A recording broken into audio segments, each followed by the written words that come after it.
जटाटवीगलज्जल प्रवाह पावितत्सले गलेवलम्ब्यलम्बिताम्बुजङ्गतुङ्गमालिकां डमड्डमड्डमड्डमनिनादवड्डमर्वयं चकार चण्डताण्डवं तनोतु नः शिवा शिवं। जटाकटाः सम्भ्रमा भ्रमान्यलिम्प निर्झरी विलोलवीचि वल्लरी विराजमानमूर्धनि धगन्धगन्ध गज्ज्वलल्ललाटपट्ट पावके किशोरचन्द्रशेखरे रतिः प्रतिक्षणं मम। जटाटवीगलज्जल प्रवाह तत्सले गलेवलम्ब्यलम्बिताम्बुजङ्गतुङ्गमालिकाम्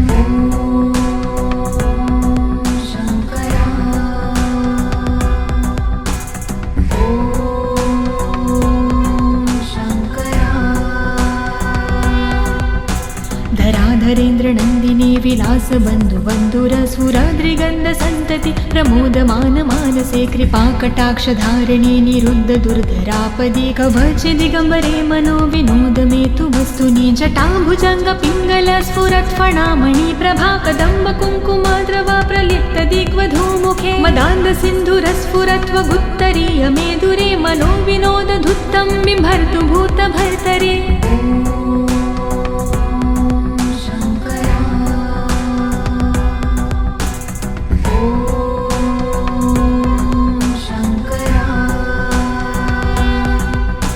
सहस्रलोचन प्रभृत्य शेषलेख शेखर प्रसून धूलिधोरणि विधूसराङ्घ्रिपीठ भुजङ्गराजमालया निबद्ध जाटजूटकः श्रिये चिराय जायता चकोरबन्धुशेखर ललाट चत्वरज्वल धनञ्जय स्फुरिगभानिपीत पञ्चसायकं निमन्निलिम्पनायम सुधामयूखलेखया विराजमान शेखरं महाकपालि सम्पदे शिरोजलायमस्तु नः।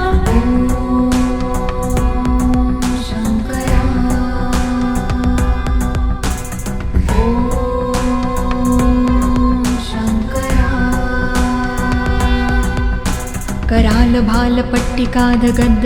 गज्वल धनञ्जयाधरीकृत प्रचण्ड पञ्चसायके धराधरेन्द्रनन्दिनी कुचाग्रचित्रपत्रक प्रकल्पनैकशिल्पिनी त्रिलोचने मते मम। नवीन मेघमण्डली निरुद्ध दुर्धर स्फुरत् कहोनिशीथिनी तमः प्रबन्ध बन्धुकन्धरः निलम्पि निर्झरीधरस्तनोतु कृत्ति सिन्धुरः कलानिधान बन्धुरः श्रियं जगन्धधुरधरः।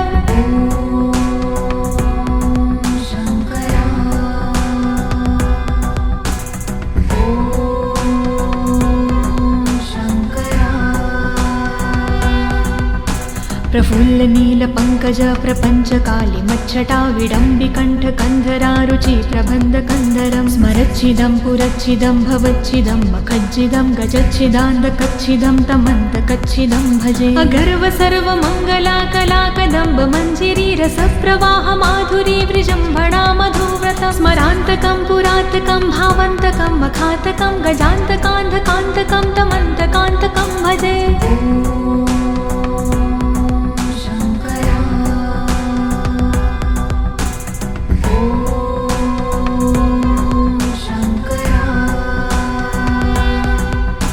जयत्वद ब्रवीभ्रम भ्रमद्द जङ्गमस्फुर धगन्धगद्विनिर्गमत्करालबालहव्यव धिमिद्धिमिद्धिमिन्मृदङ्गतुङ्गमङ्गलं ध्वनिक्रम प्रवर्तित प्रचण्ड ताण्डव शिव। दृशद्विचित्रतल्पयोर्भुजङ्गमौक्तिकं स्रजो गरिष्ठरत्नलोष्टयो सह द्विपक्षपक्षयो त्रिणारविन्द चक्षुषो प्रजामहिन् महेन्द्रयो समं प्रवर्तयन्मनः कदा सदा शिवं भजे।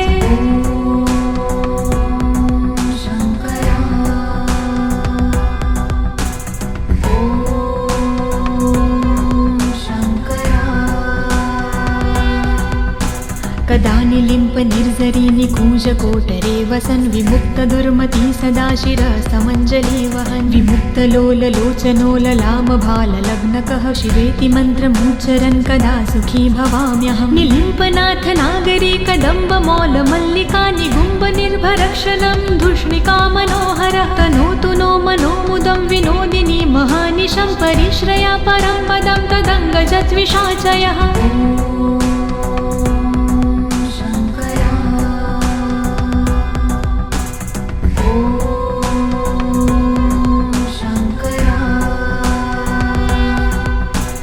प्रचण्डवाड वानल प्रभाशुभ प्रचारिणी महाष्टिसिद्धकामिनी जनावहूत जल्पना विमुक्तवामलोचनो विवाहकालिकध्वनि शिवेति मन्त्रभूषगो जगज्जयाय जायता इमं हि नित्यमेव मुक्तमोत्तं स्तवं पठन् स्मरन् ब्रुवन्नरो विशुद्धमेति सन्ततं हरे गुरो सुभक्तिमाशु याति नायशागति विमोहनं हि देहनातु शङ्करस्य चिन्तनम्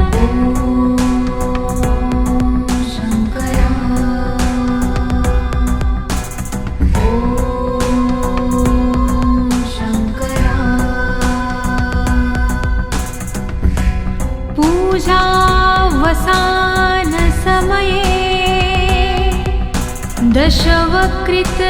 दशवक्त्रगीतं यः शम्भो पूजन्मिदं पठति प्रदोषे तस्य स्थिरा रथगजेन्द्र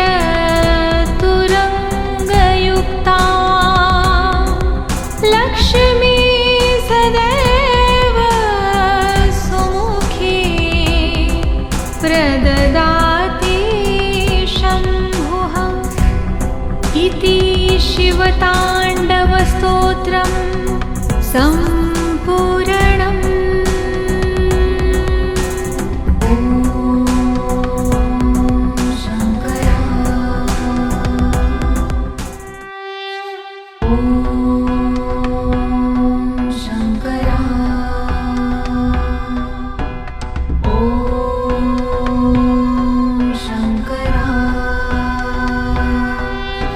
जटाटवीगलज्जल प्रवाहपावितत्सले गलेवलम्ब्यलम्बिताम्बुजङ्गतुङ्गमालिकां डमड्डमड्डमड्डमनिनादवड्डमर्वयं चकारचण्डताण्डवं तनोतु नः शिवा शिवं जटाकटाः सम्भ्रमा भ्रमान्यलिम्प निर्झरी विलोलवीचिवल्लरी विराजमानमूर्धनि धगन्धगन्धगज्ज्वलल्ललाटपट्टपावके किशोरचन्द्रशेखरे रतिः प्रतिक्षणं मम जटाटवीगलज्जल प्रवाहपावितत्सले गलेवलम्ब्यलम्बिताम्बुजङ्गतुङ्गमालिकाम्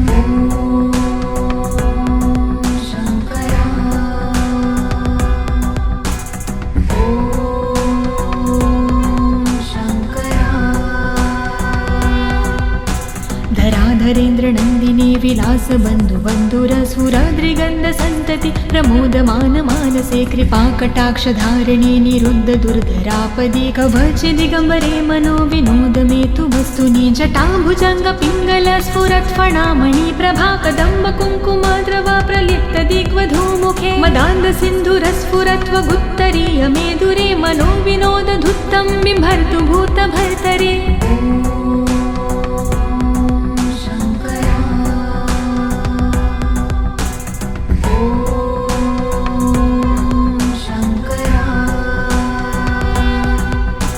सहस्रलोचन प्रभृत्य शेषलेख शेखर प्रसून धूलिधोरणि विधूसराङ्घ्रिपीठभुजङ्गराजमालया निबद्धजाटजूटकः श्रिये चिराय जायता चकोरबन्धुशेखर ललाटचत्वरज्ज्वल धनञ्जय स्फुरिगभानिपीतपञ्चसायकं निमन्निलिम्बनायम सुधामयूखलेखया विराजमान शेखरं महाकपालि सम्पदे शिरोजलायमस्तु नः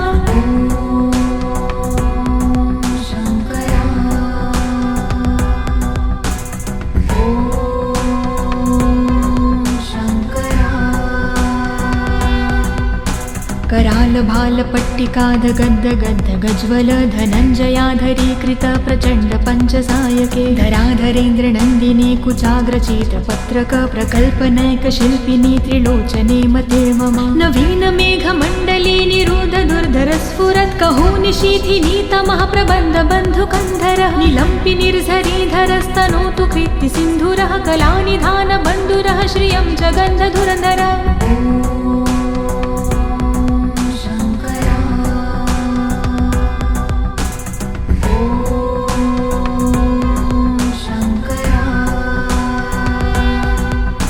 प्रफुल्लनीलपङ्कज पङ्कज प्रपञ्चकाली मच्छटा विडम्बिकण्ठकन्धरारुचि प्रबन्धकन्धरं स्मरच्छिदं पुरच्छिदं भवच्छिदं मखज्जिदं गजच्छिदान्दकच्छिदं तमन्तकच्छिदं भजे अगर्व सर्वमङ्गला कला कदम्ब मञ्जिरी रसप्रवाह माधुरी विजृम्भणा मधुव्रतं स्मरान्तकं पुरातकं भावन्तकं मखातकं गजान्तकान्धकान्तकं तमन्तकान्तकं भजे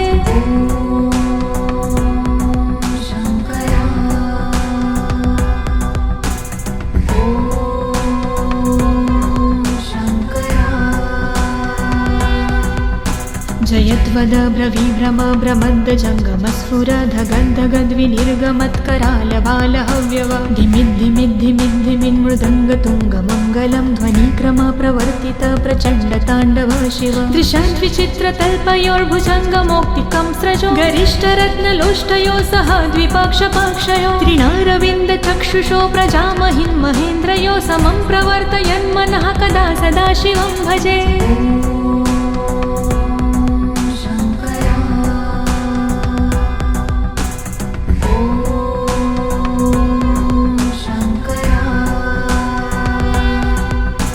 कदा निलिम्प निर्झरी निकूजकोटरे वसन् विमुक्तदुर्मती सदा शिरसमञ्जली वहन् विमुक्तलोललोचनो ललामभाललग्नकः शिवेति मन्त्रमुच्चरन् कदा सुखी भवाम्यहं निलिम्पनाथ नागरी कदम्बमौलमल्लिका निगुम्ब निर्भरक्षलं धूष्णिका मनोहरः तनोतु नो मनोमुदं विनोदिनी महानिशं परिश्रया परं पदं तदङ्गजद्विषाचयः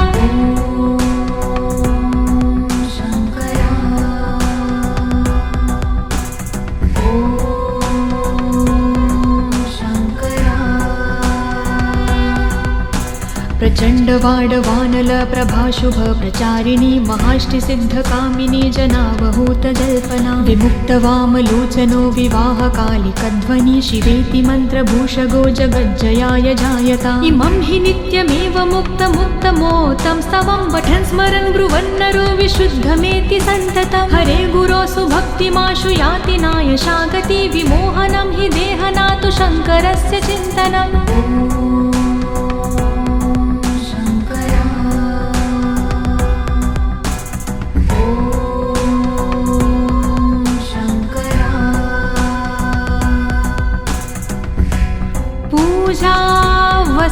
पूजावसानसमये दशवक्त्रगीतं यः शम्भो पूजन्मिदं पठति